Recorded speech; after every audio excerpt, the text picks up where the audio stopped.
পুরানো সেই দিনের কথা চ্যানেলে সবাইকে জানাই সাদর আমন্ত্রণ। আমি অমৃতা। আজ নিয়ে এসেছি রিকশার কথা। রিকশা এক প্রকার মানবচালিত মনুষ্যবাহী ত্রিচক্রযান, যা এশিয়ার বিশেষ করে দক্ষিণ পূর্ব এশীয় দেশগুলোতে প্রচলিত একটি ঐতিহ্যবাহী বাহন। যদিও দেশভেদে এর গঠন ও আকারে বিভিন্ন পার্থক্য দেখা যায়। জাপানি রিকশাগুলো অবশ্য 3 চাকার ছিল না, সেগুলো 2 চাকায় ভর করে চলতো, আর একজন মানুষ ঠেলাগাড়ির মতো করে টেনে নিয়ে যেতেন।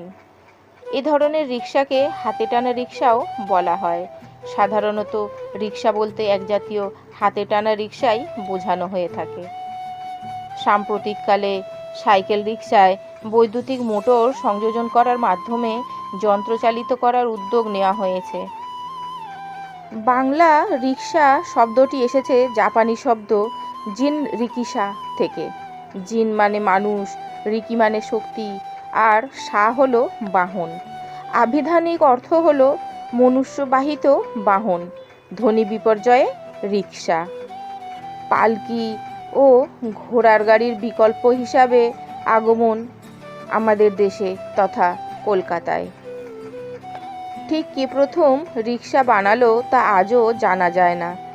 মার্কিনরা দাবি করেন অ্যালবার্ট টোলম্যান নামে এক মার্কিন কামার মিশনারিদের জন্য 1848 সালে প্রথম রিকশা বানান।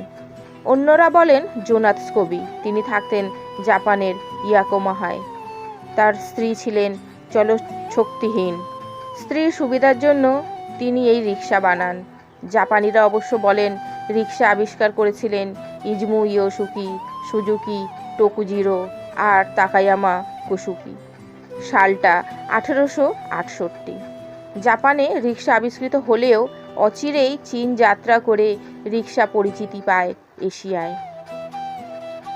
1880 সাল নাগাদ রেভারেল্ড জে ফর্ডিসের হাত ধরে প্রথম সিমলার রাস্তায় হাতে টানা রিকশা দেখা গেল। এই স্থানেই ব্রিটিশরা তাদের গ্রীষ্মকালীন রাজধানী তৈরি করেছিল 1864 সালে। ফলে মিশনারিদের আগমন ঘটেছিল সেই সময়ই। ভৌগোলিকভাবে চীন সিমলার থেকে খুব দূরে নয়, কাজেই চীন হয়ে রিকশা ভারতের এই প্রান্তে প্রথম ঢুকছে এটা সহজেই অনুমেয়। এই অনুমান যে যথার্থ তার প্রমাণ মেলে লেডি ডাফরিনের স্মৃতিকথায় our viceregal life in India গ্রন্থে তিনি সিমলার প্রাকৃতিক সৌন্দর্য, সামাজিক অবস্থান, মহিলাদের ভূমিকা ও রাস্তাঘাটের কথা বলতে গিয়ে রিকশার কথাও উল্লেখ করেছেন।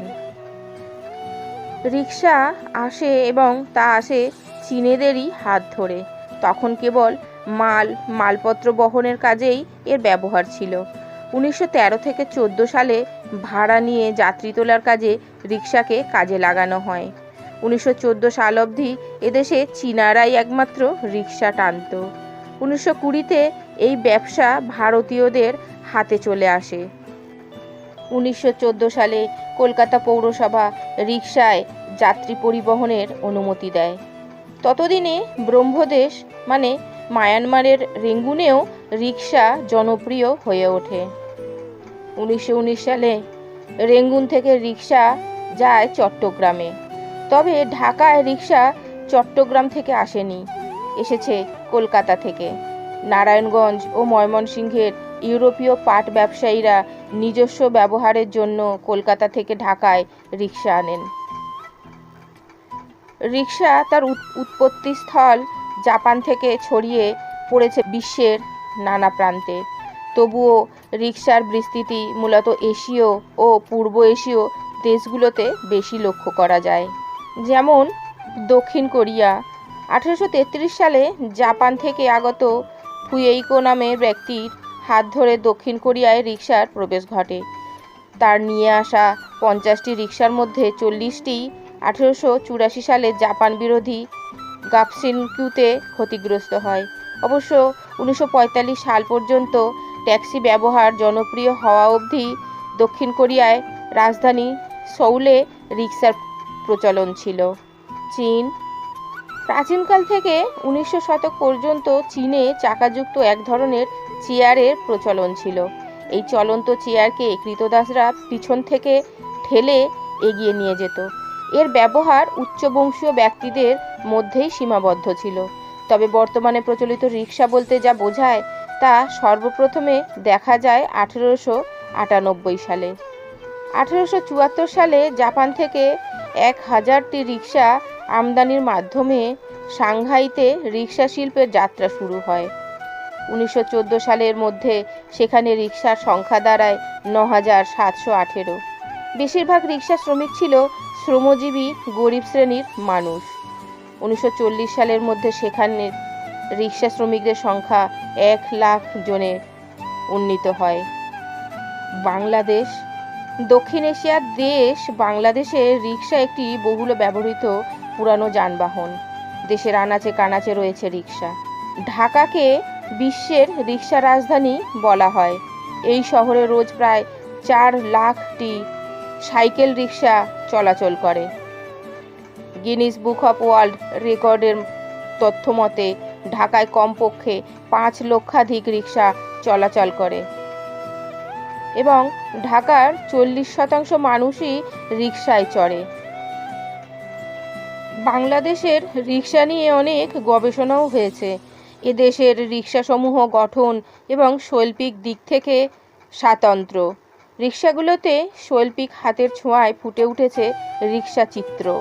ফুল, ফল, নদ নদী, দেশের প্রকৃতি, চলচ্চিত্রের নায়ক নায়িকা বা দেশের বিভিন্ন ঐতিহ্য এইসব রিক্সা চিত্রে ঠাঁই পায়। এবং ভারত।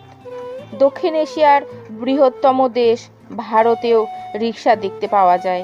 কলকাতা শহরে হাতে টানা রিক্সা এখনও দেখা যায়। 2005 সালে পশ্চিমবঙ্গ সরকার এই ধরনের পরিবহন ব্যবস্থাকে অমানবিক আখ্যা দিয়ে হাতে টানা রিক্সা নিষিদ্ধ করার প্রস্তাব আনে। এই সংক্রান্ত ক্যালকাটা হ্যাকনি ক্যারেজ বিলটি 2006 সালের পশ্চিমবঙ্গ বিধানসভায় পাশ হলেও অদ্যাবধি কার্যকর করা হয়নি। হ্যান্ড পুলড রিক্সা ওনার অ্যাসোসিয়েশন এই বিলের বিরুদ্ধে একটি পিটিশন দাখিল করলে বিলের কতকগুলি দিকের ব্যর্থতা প্রকট হয়ে পড়ে। বর্তমানে সরকার বিলটি সংশোধন করছেন। 1920-র দশকে সুদূর পূর্বের আদলে ভারতেও সাইকেল রিক্সা পরিবর্তিত হয়। এগুলি আকারে ট্রাইসাইকেলের তুলনায় বড়। পিছনে উঁচু সিটে দুজন আরোহীর বসার জায়গা থাকে এবং সামনের প্যাডেলে একজন বসে রিক্সা টানে। 2000-এর দশকে কোনো কোনো শহরে যানজট সৃষ্টির জন্য সাইকেল রিক্সা নিষিদ্ধ ঘোষিত হয়। যদিও দূষণহীন যান হিসাবে সাইকেল রিক্সা রেখে দেওয়ার পক্ষেই মত প্রকাশ করেছেন পরিবেশবিদরা। বৃষ্টির দিনে জল জমা রাস্তা পেরানো হোক বা প্রেমিক প্রেমিকার প্রেমের নিশ্চিন্ত বাহন। বাঙালির আদি ও অকৃত্রিম ভরসা রিক্সা। আমি যে রিক্সাওয়ালা, দিন কি এমন যাবে। চন্দ্রবিন্দুর এই বিখ্যাত গানের কলিতে জড়িয়ে কলকাতার কত স্মৃতি। আমি দ্রুত হাঁটছি, আবার হাঁটছি না। কথাটা শুনতে অবাক লাগলেও সত্যি, কারণ যিনি আমার সঙ্গে আছেন তিনি এক প্রকার হেঁটেই আমাকে আমার গন্তব্যস্থলে পৌঁছে দিলেন। আমি আমার ইচ্ছে মতো থামছি, দাঁড়াচ্ছি, আবার চলছি, কখনো ধীরে, কখনো গতি বাড়িয়ে। এ যেন একজনের বেগের আবেগ আর একজনের মনের আনন্দে চলা। আবার ধরা যাক ঝমঝম বৃষ্টি, জলমগ্ন শহর, এক হাঁটু জলে দাঁড়িয়ে দুই নরনারী। বৃষ্টি তাদের মাথা থেকে পা অবধি ভিজিয়ে দিচ্ছে। সেই সময় টিং টিং করতে করতে একটা কালো বড় হাতল দেওয়া বাহন সামনে এসে দাঁড়ালো। বাহকের মাথায় পাগড়ি, পরনে খাটো ধুতি আর গায়ে একটা ছেঁড়া ফাটা গেঞ্জি। সেই মুহূর্তে তিনি ঈশ্বর হয়ে উঠলেন। 1934 সালে কলকাতা কর্পোরেশনের লাইসেন্স বিভাগ একটি বিজ্ঞাপন দিয়েছিল। ঘোড়ার গাড়ি, রিক্সা, রেসের ও অন্যান্য ঘোড়ার, টাট্টু ঘোড়ার ও অশ্বেতরের মালিক রক্ষণকারীদের জানানো যাইতেছে যে 1923 খ্রিস্টাব্দের কলকাতার মিউনিসিপ্যালিটির আইনের 167(1) ও 2 ধারা অনুসারে তাহাদের অধিকারে ও রক্ষণে যত গাড়ি ও পশু আছে ট্যাক্স সহ তাহা তালিকা 1934 খ্রিস্টাব্দের 1 নভেম্বরের পূর্বে মিউনিসিপ্যালিটি অফিসে তাহাদিগকে দিতে। অব্যবহৃত গাড়ির ট্যাক্স মুকুবের আবেদন 1934 ডিসেম্বরের পর গ্রাহ্য হইবে না। প্রতি বছর লাইসেন্স নবীকরণ করতে হবে, এই নিয়মও চালু হলো। রিক্সার লাইসেন্স জারি হওয়ার পর কিছু ধনী ব্যক্তি এর লাইসেন্স নিয়ে ভাড়া খাটানোর ব্যবসা শুরু করে দেন।